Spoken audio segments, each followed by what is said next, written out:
All right, in this video, I want to talk about a big mistake that I made that I feel like I've made several times in my life. And I think it's so easy for a lot of us anglers to make this exact same mistake. But what I really want to do is I kind of want to start like a new series on this channel that I'm going to have. Basically, it's going to be like a film room, you know, like a fishing film room. If you guys know me, you know that I love football. I mean, I live here near Columbus, Ohio. Ohio State is a big deal, but I love college football. And something that I've always found fascinating is like the whole film room aspect where you get to go and watch yourself and critique yourself and figure out the things that you're doing wrong. And I'll never forget when I first got a GoPro a number of years ago. This was probably 12 or 13 years ago, and I started filming myself out there fishing. I started to pick up on just a lot of things that I would do wrong or at times do right, and it would help me to realize what was either generating bites or keeping me from doing well out there on the water. And so I want to start taking some video footage that I have and kind of breaking it down in hopes that it will help you as an angler. So if you like that idea, you like that concept, definitely let me know. It kind of reminds me of, I don't know if you guys remember this show. I think it was either on the Outdoor Channel or ESPN, but it was I think it was called The Fishing School. It was with Denny Brower. I can't remember what it was, but it was like a classroom setting where he would like critique anglers. So in this situation, I'm not going to be critiquing other anglers because look, I have plenty of critiquing myself, but I do want to help anglers get better by showing them the mistakes that I have made. So anyways, this is going to be kind of the first one of this series. Now, real quick before we get into the video, this one is brought to you by Fin Fishing Apparel. And right now over at Fin Fishing, everything is 20% off. Not only that, but for basically every dollar that is spent right now over at Fin Fishing until the very end of the year, you will get one entry into a contest where I'm giving away 10 big prizes. I almost got all of the prizes kind of squared away. I do know for a fact I'm giving away a brand new ARC reel, $150 reel, a $50 glide bait, an over $2,000 Humminbird Solix 12. I'm also giving away a day with me out there on the water where I'm actually going to come to your lake, do a lake break video on your lake with you, which I think will be really, really cool. So anyways, I'm going to leave links down below in the video description for Fin Fishing. I greatly appreciate all of you who have shopped there in the past. It is the best way to help support this channel. All right, let's talk a little bit about this mistake. So I'm going to go ahead and I'm going to roll this clip. You guys are going to pretty much see exactly what I did, but I think it's very important to watch it.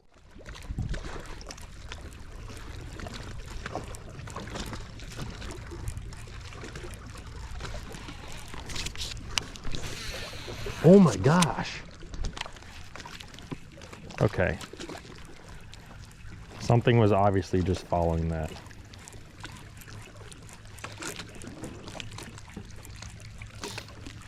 So as you can see there was literally a nice size smallmouth that was hot on my lure. Now look, I have watched a ton of fish visibly hit my bait over the years, whether that is a glide bait, a jerk bait, a spinner bait, a buzz bait, a top water, whatever it may be. I have watched a ton of them, like literally like you're getting very close to the boat, you see that fish, and I'm gonna let you know right now that this fish was very hot on the bait, and I really believe that not only was this a missed opportunity, I'm almost considering this like a lost fish.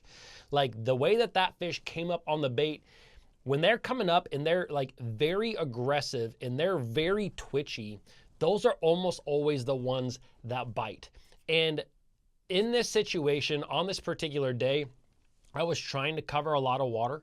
And I think that this is one of the biggest things, one of the biggest mistakes that we all can make as anglers is that when we get out there and we're trying to cover water and you start kind of going through the motions of the day, sometimes this is where you simply take your eyes off of that individual play. You know, I'm talking about football a little bit in this whole series, and we think about every single play out there is like an opportunity. Well, for the fishermen, it's like every single cast is an opportunity to catch a bass, right?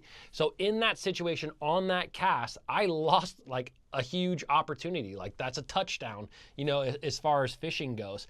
And so that fish was super hot on it. And if I had literally just kept my eyes on that thing a little bit longer, like on the bait a little bit longer, instead of looking ahead at where I wanted to cast next, I probably would have slowed the bait down, because as you could see, the bait hadn't come out of the water before like that fish was really hot on it. Like if I had seen the fish and just kept working the bait a few more times, I'm telling you, man, that thing would have come up there and absolutely crushed that bait. Now maybe he would have followed it, but regardless, it was a huge opportunity that I missed out. And so the biggest lesson that we can learn is that every single time that you make a cast, you have to imagine that one, a fish is on that bait, and also always work that bait to either the boat or to the bank. I cannot tell you how many times I've been bank fishing over the years, especially while nighttime bass fishing. I used to do this.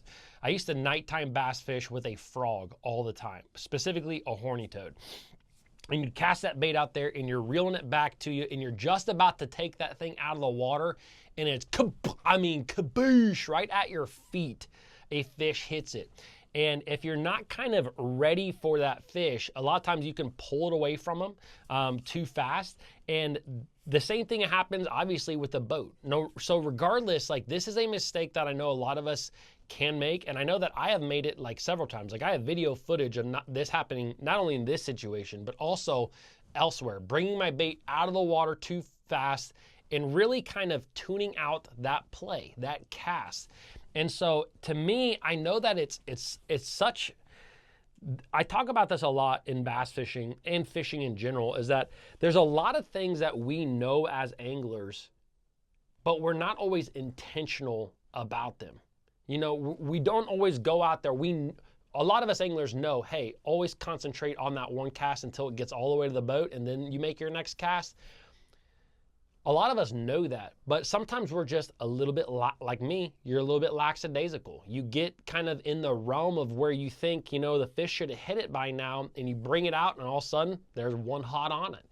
And I know that I've done this, like I said, a lot of times. And so it's just a little thing that I think can really help us, because here's the deal, is that you never know when that one fish, I know that it was only one, probably 3.5 pound smallmouth on that particular day, but you never know when that's going to be a 12 pounder. You know, like, you know, for me in Ohio, that's probably not going to happen that often, but you know what I mean? Like, you never know when that fish that is going to be hot on that bait is going to be one of the biggest fish that you've ever caught, if not the biggest fish you have ever caught.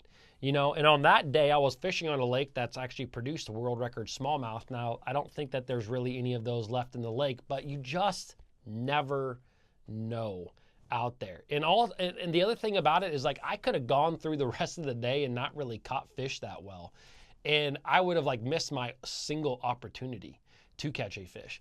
And so anyways, this is going to be a short video. I just want to kind of like talk to you guys about it. Also, this day I was actually did a lake break video, and if you guys want to watch that full lake break video, I'm going to leave it linked right up here. Because this is the day that I was talking about where I really struggled on one day, and the next day I kind of figured some stuff out. But anyways, hope you guys enjoyed this video. Hope you enjoyed the fishing film room. I'll see you guys in the next one.